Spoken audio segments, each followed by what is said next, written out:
Olá, eu sou Carlos Orfan e esse é o canal do Sejus, Coletivo de Estudos, Espiritismo e Justiça Social. Hoje nós estamos abrindo o estudo desse livro, aqui desse pequeno, grande livro de Dora Encontre, chamado Deus e Deus. Deus com letra maiúscula e Deus com letra minúscula.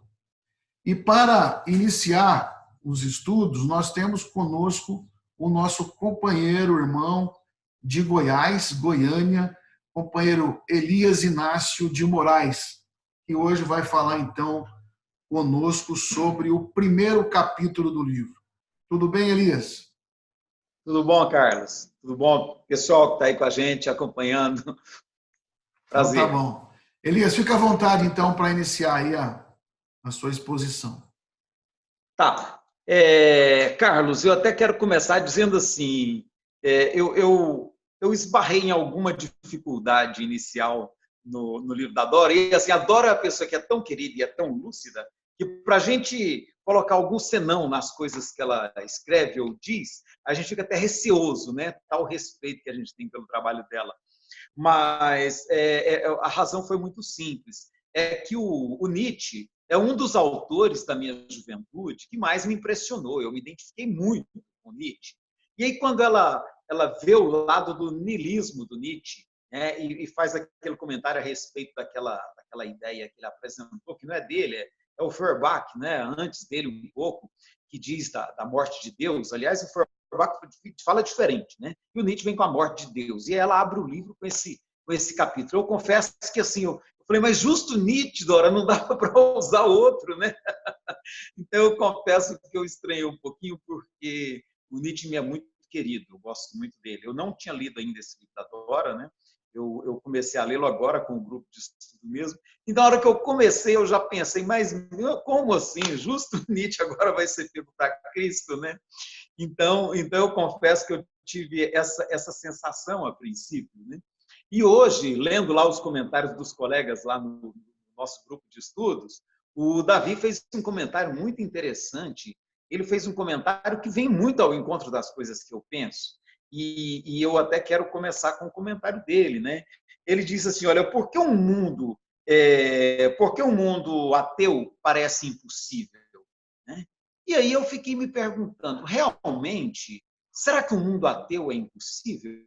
Uma das acusações que a nossa sociedade ocidental faz aos povos do Oriente é que eles são ateus, né? Eu já vi muito discurso de pessoas religiosas aqui no Ocidente falando do ateísmo das religiões taoístas, né, do shintoísmo, mesmo das religiões, falando do politeísmo indiano, né, do hinduísmo. E eu acho que talvez tenha algo nessa questão que a gente precisa pensar melhor.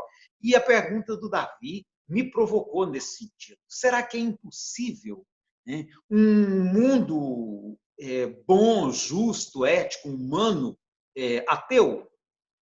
E aí eu quero voltar lá na nossa tradição, de onde é que surge essa nossa concepção de Deus, porque se a gente não olhar essa concepção de como ela foi construída historicamente, às vezes a gente pode cometer equívocos, né? E ela vem lá da tradição judaica. Um colega nosso postou no grupo hoje, eu até fiz um contato com ele para ver se ele se importava de eu citá-lo, mas como ele não me respondeu, eu não me sinto à vontade para citá-lo. Mas é um colega nosso do grupo de estudos também, ele vai saber que eu estou me referindo a ele. Ele comenta, ele pega aqui o capítulo 1 do livro do Gênesis, e eu quero ler na própria Bíblia Sagrada no nosso mundo ocidental, que é o nosso livro sagrado, a referência que esse colega fez. Ele cita Gênesis 1, 26 a 28, quando, segundo o texto, né, o texto bíblico, Deus teria, então, dito: façamos o homem à nossa imagem, conforme a nossa semelhança, e domine sobre os peixes do mar, e sobre as aves dos céus, e sobre o gado, e sobre toda a terra, e sobre todo réptil que se move sobre a terra. E assim criou Deus o homem à sua imagem. A imagem de Deus o criou, macho e fêmea os criou. E Deus os abençoou e lhes disse: frutificai e multiplicai-vos, e enchei a terra, e sujeitai-a, e dominai-a. E o colega chamou atenção para esse trecho. Eu achei muito interessante. Essa é a nossa origem, essa é a tradição espiritual a que nós estamos vinculados. A gente tem que ter isso muito claro para a gente ver que nós somos um povo que se formou dentro de uma tradição espiritual marcada pelo desejo de ocupação. E aí é bom a gente lembrar também que nessa tradição havia a promessa do Deus Yahvé para com os seus escolhidos, né? O seu povo escolhido. Havia a promessa de Yahvé de que ele os conduziria até a terra que emana leite e mel. E aí tem todo o desenrolar dos primeiros livros do Antigo Testamento, Pentateuco, Moisés, é muito interessante porque é toda a saga do povo de Israel, no sentido de ir até a região da Palestina, que era a terra que emana leite e mel, o Vale do Rio Jordão, que é a melhor terra que existe na região.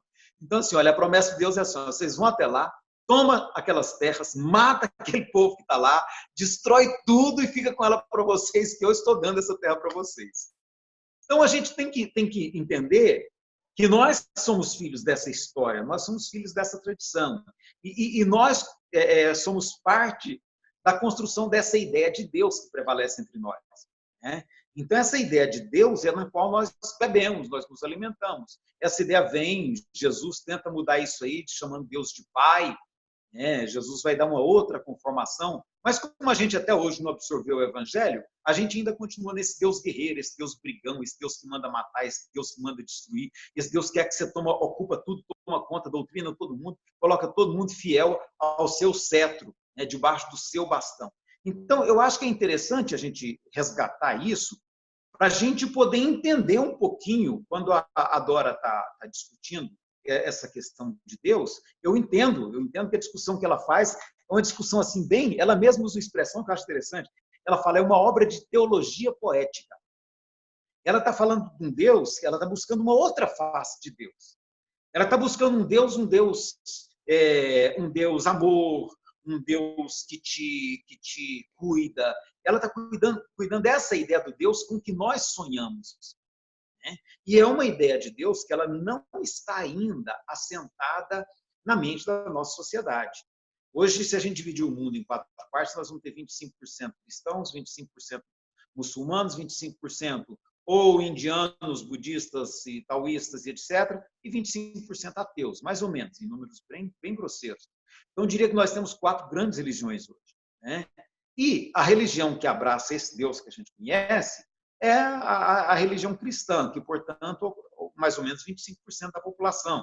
Alguns vão dizer que dá 30 e alguma coisa, e esses números são muito controvertidos. Por isso que eu dividi em 4.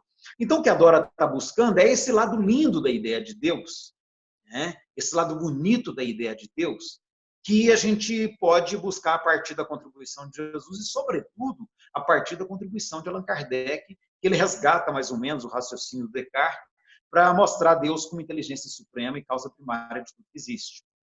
Então, a Dora está buscando, E aí eu quero até pegar um trechinho da expressão dela, para a gente poder começar a abrir essa nossa discussão. Ela diz assim, olha, seria reduzir demais a sua altura, a altura de Deus, a grandeza de Deus, achar que ele aceitasse o louvor e a gratidão apenas por parte das pessoas que seguem uma determinada crença. E aí, eu até quero dizer, ele aceitasse, ou seja, a nossa ideia de Deus no Ocidente é um Deus extremamente humanizado, antropomorfizado. É um Deus que pensa, é um Deus que julga, é um Deus que se agrada ou que não gosta, que fica com raiva, que pune, que castiga, que premia aqueles que o agradam. A nossa ideia vem bem daquela tradição judaica mesmo, da fogueira, do sacrifício, da fumaça que enchia de prazer Deus pelo cheiro que ela levava até ele. Então, a nossa ideia está muito apegada a essa referência. E aí, talvez, o que a Dora, pela leitura que eu estou fazendo do livro dela, talvez o receio dela, e ela parece deixar isso muito claro no primeiro capítulo, é do vazio de um mundo sem Deus. Mas o vazio de um mundo sem Deus, no sentido de nós negarmos a ideia de uma criação, nós negarmos o transcendental, nós negarmos o nosso espiritual. E aí sim eu concordo com ela. Aí é uma situação, deve ser, né? Deve ser, eu não imagino o que é isso, né? Mas a Maria Dolores usa uma expressão muito bonita, através do Chico. Ela escreve que nenhuma dor nesse mundo é maior do que perder a fé em Deus e prosseguir vivendo. Ela dá essa ideia de como o vazio existencial deve ser doloroso, né? E aí eu acho, sim. Elias, eu vi também o comentário do companheiro lá no grupo, Davi, né? Uhum. E eu também, rapidinho, assim, eu olhei rapidinho, pus a pensar também, e você tocou no tema, mas o que me parece que Dora quis dizer, ou quer dizer, com a impossibilidade de um mundo sem Deus, ela deixa muito claro para mim nos últimos 2 parágrafos desse capítulo, que é, na verdade, ela fala de uma impossibilidade de ser sem Deus, não da impossibilidade de que as pessoas tenham a ideia de que são ateias, né? Mas me parece do fato concreto da existência de um mundo sem Deus. Porque ela vai falar da incoerência do ateu. Uhum. Sim, Percebe no eu final? percebi a Quando incoerência ela fala do da niilismo. é isso que ela quer dizer da impossibilidade de um mundo sem Deus. Porque mesmo o ateu, ele expressa, e as ações de construção do novo mundo são coisas de Deus, né? Me parece que é nesse Exatamente. sentido que Dora fala. E se você depois É, for terminar, no último 2 parágrafos do capítulo, para mim fica claro, né? Aliás, para mim, mas é os isso 2 mesmo. parágrafos para mim são assim muito bons, muito bons. Depois Mas você é dá isso uma lida. mesmo, é isso mesmo. O É nesse receio dela é sentido. o niilismo, né? Então, assim, e aí que ela se ancora, portanto, nos nossos filósofos materialistas que quebram a ideia de Deus, e é esse ponto que eu quero agora fazer mais ou menos que nem o Ariano Suassuna fez lá no personagem dele, né? Deixa que esse aqui eu defendo, eu quero defender o Nietzsche, né? E quero defender o Feuerbach também, porque eu acho muito interessante a contribuição que eles trazem. Quando o Feuerbach fala que ao invés de ser Deus que construiu o homem à sua imagem e semelhança, que é o homem que constrói Deus à sua imagem e semelhança, eu acho que ele descortina um horizonte para a compreensão de Deus extraordinário, né? E é bom a gente lembrar, ele era um idealista, idealista não no sentido platônico, no sentido do idealismo alemão. Ele era um idealista. Então, assim, para ele está vendo que a ideia que nós temos de Deus é uma ideia construída socialmente. E é essa a importância da observação dele. Nós construímos uma imagem de Deus, nós construímos uma explicação de Deus. E Jesus chama Deus de Pai, ele tira aquela ideia do Deus guerreiro. O Descartes vê o Deus como a consolidação da razão, né? A racionalidade plena, a inteligência suprema por trás de tudo, a causa, a origem de tudo que existe, que inclusive é o que vai subsidiar o espírito, ou o próprio Kardec na seleção das respostas que teve, quando vai estudar Deus, né? Tanto que a primeira pergunta que abre o livro dos Espíritos é o que é Deus, né? E Kardec usa essa resposta, que eu não sei como é que ele a obteve, mas a gente sabe que ele compõe isso a partir do que os espíritos disseram a ele, né? Deus é a inteligência suprema, a causa primária de todas as coisas. Ou seja, há um fechamento em torno dessa visão do Descartes, que é uma visão assim racional e lógica da existência de Deus, uma dedução filosófica da existência de Deus, né? Então, eu entendo, eu até entendi muito bem a Dora nessa preocupação. Ela quer reafirmar a impossibilidade de um mundo sem Deus, no sentido que é esse mesmo. A gente negar. Esses dias teve uma pessoa, foi a Suzy, que também participa conosco do Sejus, ela fez uma afirmação que eu achei muito curiosa, muito interessante, até depois conversei com ela em off sobre isso, quando ela disse assim, olha, para mim, basta pensar que Deus é o que está por trás, o que está por trás da... Ela usou uma palavra que é da física quântica, né? que é quando colapsam as possibilidades, né? Quando colapsam todas as possibilidades, um evento acontece, né? Então, ela usou, para mim, basta saber que Deus está na origem do Big Bang, né? E que foi ele quem startou esse Big Bang, né? A singularidade. Deus é a singularidade que deu origem ao Big Bang, de onde surgiu todo o universo. Achei interessante, curioso. Falei, olha que visão interessante que ela trouxe, né? Então, eu acho que é isso que o Feuerbach está dizendo. Ele está dizendo, olha, cada um de nós, cada sociedade, cada povo, constrói sua explicação de Deus. E por isso que a gente vai perceber, por exemplo, que no Oriente não há uma preocupação com Deus. Né? Eles não têm essa preocupação, eles têm preocupação por explicar o homem, a vida do homem na Terra, e por compreender e achar diretrizes para essa vida humana na Terra. Essa questão da criação não faz parte da preocupação deles. Essa é uma preocupação muito nossa, tradição judaico-cristã. Então, eu acho que é bom a gente situar isso e aí trazer o Feuerbach para essa discussão e pegar esse sentido da afirmação dele, porque realmente cada sociedade constrói suas explicações a respeito de Deus e constrói a sua imagem e semelhança mesmo. Por isso que o nosso Deus é tão antropomorfizado como a gente o faz, né? E é interessante que o próprio Kardec, na hora de continuar trabalhando seus livros e discutindo com os espíritos, não tem como fugir dessa ideia antropomórfica de Deus, tal o modo como ela está enraizada na nossa tradição. Né? Ao longo dos seus livros, ele vai falar de Deus de novo, muitas vezes, com essa visão mais antropomórfica, porque não tem como discutir fora disso. Então, eu acho muito interessante essa observação, e aí sim eu quero pegar do Nietzsche. Eu vejo no Nietzsche assim, olha, a intenção de consolidar aquilo que o Feuerbach já tinha dito lá atrás, né? Negar a existência desse Deus, e aí eu acho que é bom a gente situar de que Deus ele está falando. Ele está falando desse Deus, não gosto de falar Deus cristão, porque não tem nada a ver com Jesus Cristo, desse Deus judaico, esse Deus Yahvé, né? Esse Deus que pune, que castiga, que mata, que destrói, sabe? Esse Deus que autoriza genocídios, esse Deus que autoriza você invadir uma região e estabelecer domínio sobre ela, como a gente está vendo até hoje, rescaldo disso no Chile. A gente olha quem está brigando contra quem, a gente vai ver quem são os dominadores, quem são os dominados. Né? A gente vai ver a destruição que nós estamos fazendo com os nossos índios, e a gente vai perceber quem são os dominadores, quem são os dominados.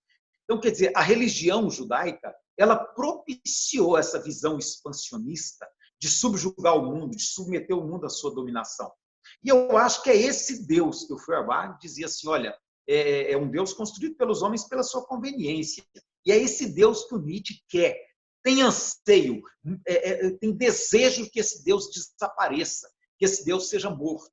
E ele aposta que com o advento da ciência e do racionalismo filosófico, isso poderia acontecer. Ele sonha com a morte de Deus, desse Deus. Mas a gente vai ver que, ao mesmo tempo que ele quer que esse Deus desapareça, ele já constrói uma outra imagem. A Dora reconhece isso no livro, ela comenta isso. Ele fala que é o nihilista coerente que nós temos. Né? Porque, ao mesmo tempo que ele nega esse Deus violento, bruto, esse Deus sem sentido que as nossas religiões construíram, ele já constrói uma visão de um super-homem, um além do homem, um ser transcendente. E aí ele bota na palavra de Zaratustra uma poesia quase divinal, como se ele estivesse tentando resgatar um Deus, então, mais em sintonia com o humano, bem naquela linha do humanismo, que é muito presente naquela época dele, né? Então, de uma filosofia humanista, bem na linha do resgate do humano na ideia de Deus. Então, eu gosto muito do Nietzsche nisso, e eu acho que o Deus que ele tenta dizer que está morto é esse Deus que nós até hoje não queremos e que o próprio Kardec também contesta em muitas passagens dos seus livros. Né? Então, só eu quis abrir esse ponto para a gente, pelo menos, situar essa discussão. Eu quero crer que, e quando a Dora fala que a obra dela é uma obra de teologia poética, eu acho que, na verdade, ela caminha muito mais em um paralelo em relação ao que Nietzsche faz, só que com base na nossa tradição cultural. Né? Com base na nossa tradição cultural. Então, voltando à pergunta que o Davi colocou para a nossa reflexão, eu diria que na pergunta que ele faz, ele descortina um entendimento, inclusive, para os nossos irmãos de humanidade que têm uma visão totalmente diferente da nossa. Né? Nós ainda não conseguimos construir um senso de comunidade global. Nós estamos longe disso, de construir um senso de comunidade global. Porque quando a gente conseguir pensar globalmente como comunidade, nós vamos entender que os nossos irmãos taoístas, e para eles nem surgiu uma discussão a respeito de Deus, nossos irmãos shintoístas, nossos irmãos budistas, hinduístas. A gente vai ver todo mundo, cada um segundo sua crença, mas numa grande irmandade. Eu acho que esse é o desafio. E os 25%, que não dá nem isso, na verdade, eu vi uma outra estatística, que se afirmam mesmo ateus, parece que em torno de 12%. Né? E mesmo essas pessoas que não veem lógica nessa explicação, eu acho que a gente vai se identificar com eles também por um outro princípio, um outro elemento, que eu digo, eu até estava anotando aqui, né? Eu estava anotando assim, olha, que nós vamos ter com eles uma outra mediação, que é uma mediação pela ética. Pela ética, nós temos também um diálogo comum, porque é uma ideia muito equivocada a de que o materialista, o ateu, né, de que eles sejam pessoas depravadas, sejam pessoas ruins, maldosas, que só pensam em si mesmas, egoístas. É uma ideia equivocada. Eu falo que eu tenho amigos ateus e que são pessoas de uma ética invejável. Inclusive, é muito interessante, teve uma pesquisa, essa pesquisa, já vi replicação dela em outras situações. Houve uma pesquisa que foi bastante divulgada esse ano, segundo a qual as pessoas que se declaram ateus se mostram mais solidárias em situações de improviso do que as pessoas que se declaram religiosas. Você viu isso também, né? A gente conversou sobre isso um pouquinho lá no grupo. Então, assim, a ideia que a gente faz de ateu e de materialista é uma ideia que precisa ser reposicionada, né? Ela precisa ser reposicionada, porque é uma ideia que está muito, muito distorcida. O materialismo que Kardec questiona e em alguns momentos até ele é mais combativo, é o materialismo mais, que eu diria assim, um materialismo mais existencialista, de negação por negação, de apego às coisas do mundo, de valorização excessiva do gozo material, do gozo mundano. É esse materialismo que Kardec se coloca bem contrário a ele, né? O materialismo, a gente tem que perceber que ele tem uma vertente que é metodológica, que é muito importante e precisa ser preservada e defendida. Porque na hora que a religião perde essa perspectiva do materialismo metodológico, ela corre o risco de voltar à Idade Média nas explicações, onde a eletricidade era explicada com base na vontade de Deus. Né? Então, a gente tem que tomar muito cuidado com isso, e eu vejo que é esse limite tênue que a gente precisa fazer nessa discussão de Deus, porque, nesse sentido, nós temos que entender que até o ateu, ele, na verdade, o que ele faz é buscar uma explicação para isso que a gente chama de Deus. Né? É um termo que é muito corrente no meio científico, é o termo espanto. Né? O espanto.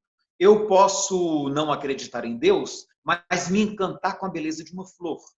Eu posso não reconhecer essa ideia de Deus nas minhas crenças, mas olhar para o céu à noite e me impressionar com a imensidão do infinito. Eu posso não abraçar essa ideia de Deus do judaísmo, mas eu posso, de repente, estudando astronomia, perceber essa imensidão do infinito, a beleza de uma galáxia, a beleza das nebulosas, o que significa essa infinitude do universo, e me perder em devaneios em torno disso. Né? Reconhecendo a grandiosidade desse universo no qual eu estou inserido. E aí eu me pergunto se essa pessoa não está falando de Deus como nós, percebe? Ele está reconhecendo essa criação que para ele não é criação, é um existir, e que tem tudo a ver com o conceito de eternidade que está presente no Espiritismo, né? Um eterno existir, porque a gente entende que a gente não tem como pensar em um início dessas coisas, e há quem questione até se o Big Bang foi o início do universo. É possível que o Big Bang tenha sido um outro evento dentro de um universo. Então, assim, eu acho importante a gente nesse momento, achar pontes que nos ajudem a compreender o mundo de quem duvida da existência de Deus como a gente pensa e como a gente crê, né? Pontes que nos ajudem a estabelecer diálogo com pessoas do mundo científico que reafirmam, como Feuerbach, que Deus é uma criação humana. Né? Isso não inibe a criação divina. Até anotando a fala da Dora, eu voltei assim, olha, é bobagem a gente pensar que Deus se preocupa com ateus. Né? É bobagem a gente também pensar que Deus se preocupa com quem não acredita nele. Tá? Até porque eu não acredito que Deus seja ele. Né? Então, assim, o que é Deus? Inteligência suprema? Causa primária de todas as coisas? Como é que a gente lida com isso desse ponto de vista? De nos preocuparmos se alguém acredita ou não, né? Que exista um Deus. Que diferença que isso vai fazer para o universo? né? Nenhuma. As pessoas, inclusive, não serão mais éticas ou menos éticas por isso, porque elas têm outras tabelas de valores, essas pessoas têm outras tabelas de valores, e muitas vezes a tabela de valor é apenas o humano. E aí, nesse humano, a gente se identifica, porque a gente mais ou menos percebe que esse valor do humano está em total sintonia com aquela recomendação de Jesus, de fazer para os outros como a gente gostaria que fosse feito, se fosse a gente no lugar do outro, né? E de amar o próximo como nós amamos a nós mesmos e a tudo aquilo que nos cerca. Então, eu penso que a grande mediação que nós vamos ter para a gente estabelecer uma linguagem comum entre todas essas diferentes formas de pensar, de compreender Deus, inclusive pela negação, é perceber que o nosso diálogo é comum quando a gente se baseia nessa mediação ética, que nem precisa ter como base o Evangelho, mas da qual o Evangelho é o melhor exemplo que nós conhecemos. Então, eu penso que talvez esse seja um caminho. Aí sim, nós vamos poder fazer mais ou menos como eu vi uma referência de uma pessoa que ele é hinduísta, e ele disse assim, olha, nem é muito importante que você creia em Deus. Se você não acreditar em Deus, não que você tenha um Deus, né? E lá as pessoas constroem os seus deuses, né? Então, nem é muito importante que você tenha o seu Deus. Mesmo que você não acredite em nenhum Deus, haverá sempre um Deus cuidando de você. Eu achei essa ideia muito bonita e acho que é isso que a gente precisa, independente se você acredita ou não em Deus. Não nos preocupemos, nós estamos todos, sempre, por mais que a gente tenha dúvidas, inseguranças em relação a esse conceito, nós estamos sempre sob esse cuidado amoroso de Deus, seja qual for a figura, a imagem que a gente atribua, né? Estamos sempre sob esse cuidado amoroso, de tal modo que não cai uma folha de uma árvore sem que se esteja participando desse processo, estamos todos mergulhados no hálito divino, como diria Kardec, né? E eu acho que é por aí, sabe? E a gente vê que o que a gente tem agora é que construir essas pontes. E talvez a ponte seja realmente a ética, que eu acho que é universal, de a gente pensar no outro como a gente pensaria em si mesmo, né? É o que eu anotei desse primeiro capítulo, dessa entrada. E aí, às vezes, a gente, no bate-bola, a gente vê mais alguma coisa. Eu estou sem som. Som. Desculpa, eu esqueci de ligar o meu som aqui. É isso mesmo, Elia. Nós até ultrapassamos um pouco o nosso tempo, que nós estamos nos programando para em torno de 20 minutos, o nosso programa, mas é muito isso mesmo. Não está ouvindo? Não. Mas agora meu som está ligado. Pronto, meu som está ligado. Está ouvindo?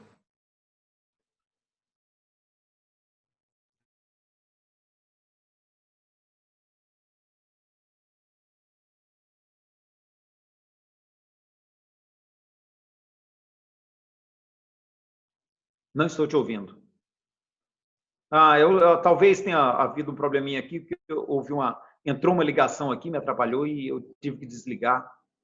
E aí, de repente, fiquei sem áudio. Só um minutinho, deixa eu resolver isso de outra forma. Quer ver? Espera aí.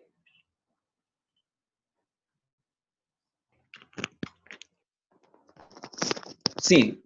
Fala alguma coisa para eu ver se eu te ouço. Agora está ouvindo?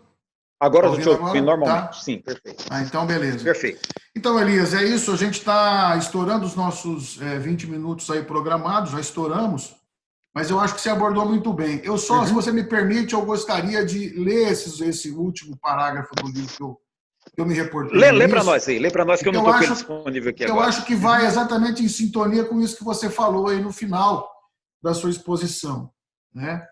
Dora vai dizer assim, nos últimos 2 parágrafos desse primeiro capítulo, é que, graças a Deus, o ser humano nem sempre é completamente coerente, achando que podem dispensar Deus, mas acreditando ainda no homem e lutando pelo respeito à vida e pela melhoria do mundo, muitos estão, na verdade, a serviço de Deus. Ou como ela põe aqui, a seu serviço.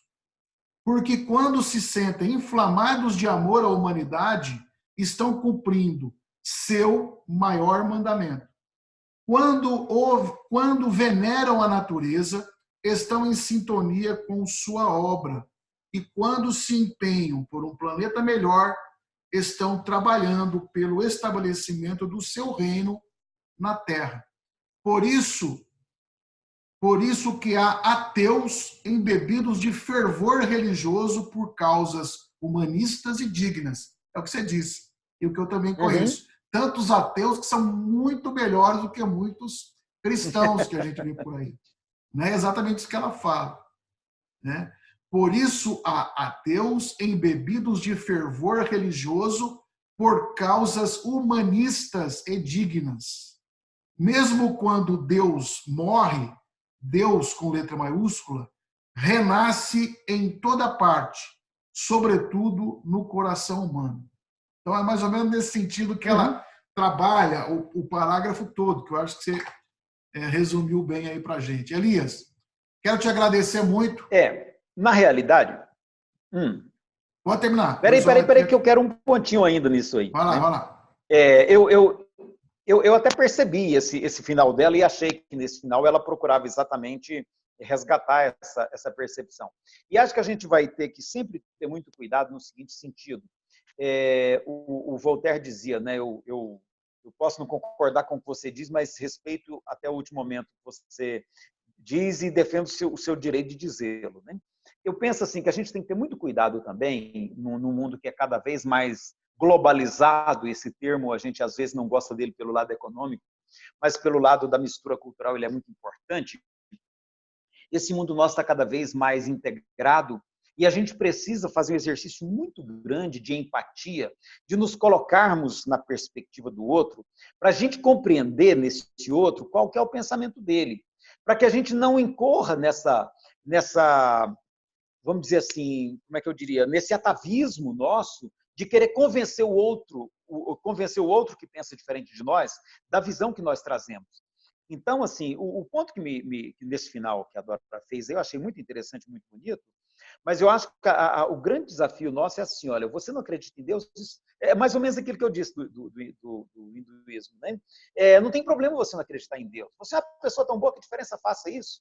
Né? Talvez se eu disser a ele que ele está a serviço de Deus, talvez ele nem goste, porque a ideia de Deus para ele muitas vezes soa algo ruim, algo estranho que ele não quer, mais ou menos como Nietzsche. Eu não quero essa ideia de Deus para mim, essa ideia de Deus que você tem me faz mal, ela me agride, eu não quero isso. Eu prefiro não contar com nada disso, né? E eu acho que se a gente compreende as razões dessa pessoa e percebe a humanidade nele, sabe, a grandeza nele, a nobreza de ideais nele, pronto, a gente não precisa nem discutir. Deus existe ou não? Olha, vou ser sincero para você, não faz a menor diferença se eu acreditar ou não que Deus existe. Isso não vai mudar o universo vai continuar funcionando dessa maneira linda como funciona. Aquela flor vai continuar exalando perfume como ela exala, os frutos vão estar crescendo na árvore como eles crescem, as pessoas acreditarem ou não em Deus não vai fazer a menor diferença, porque Deus não é um senhor ciumento que fica com raiva porque as pessoas não acreditam nele, né? Não tem nada disso. Eu acho que se a gente tirar esse peso, sabe, e ver que o universo está aí, está posto, é uma realidade que está posta. As pessoas, e aí eu voltaria no Feuerbach, né? As pessoas é que têm uma necessidade de inventar explicações para justificar essa existência que para eles, usando lá a linguagem dos espíritos com Kardec, né, que para eles permanece um mistério. Esse é o mistério, é o lado bonito de a gente perceber e a gente, como diz o espírito lá para Kardec, não vai além, não fica com muita perquisição nessas coisas, senão você vai entrar num labirinto do qual você não vai conseguir sair depois, né? O espírito dá uma bronca no Kardec lá, né, e fala isso para ele, né? Que a gente às vezes quer questionar demais coisas que estão fora do nosso alcance e aí a gente acaba não achando caminhos da lógica. E por isso talvez que Deus não seja objeto de discussão no nível da ciência.